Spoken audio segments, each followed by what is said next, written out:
P/Q = 1/4:1/5 এবং Q/R = 2/3:1/2 হলে P+Q plus R এর মান আমাদের বের করতে হবে। এরকম থাকলে ভগ্নাংশ আকারে থাকলে আমরা যদি অনুপাতটাকে পূর্ণ সংখ্যায় আনতে চাই কী করব, সরাসরি কোনাকুনি গুণ করব। এই 5-এর সাথে 1-এর গুণ করে হবে কত, 5-একে 5 এই 4-এর সাথে 1-এর গুণ করে হবে কত, 4-একে 4। আমরা এই লিখে দিলাম 4। তাহলে আমাদের হয়ে গেল 5:4। এক্ষেত্রে পি এর মান কত, 5 আর কিউ এর মান 4। এটাও একই রকমভাবে কোনাকুনি গুণ করব। এই 2-এর সাথে এই 2 গুণ করে হয়ে যাবে কত, 2 2 4 এই 3-এর সাথে কোনাকুনি 1 গুণ করলে 3-একে 3 হচ্ছে।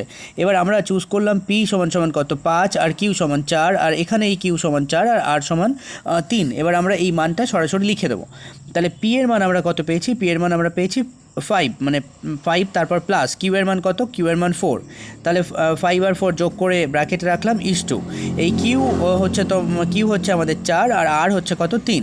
তাহলে 4 + 3 যোগ করে আমরা ব্র্যাকেটে রাখলাম। তাহলে এইখানে 5 আর 4 যোগ করে হচ্ছে 9 আর 4 আর 3 যোগ করে হচ্ছে 7। এটাই হচ্ছে এই অনুপাত দুটোর মান 9:7। এই ধরনের কন্টেন্ট প্রতিনিয়ত এই চ্যানেল থেকে আপলোড করা হয়। চ্যানেলের শর্ট সেকশনটি ভিজিট করুন শর্টকাট ট্রিকের সাহায্যে ম্যাথের জন্য, এবং চ্যানেল পেজটি ভিজিট করে সাবস্ক্রাইব করে সঙ্গে থাকুন।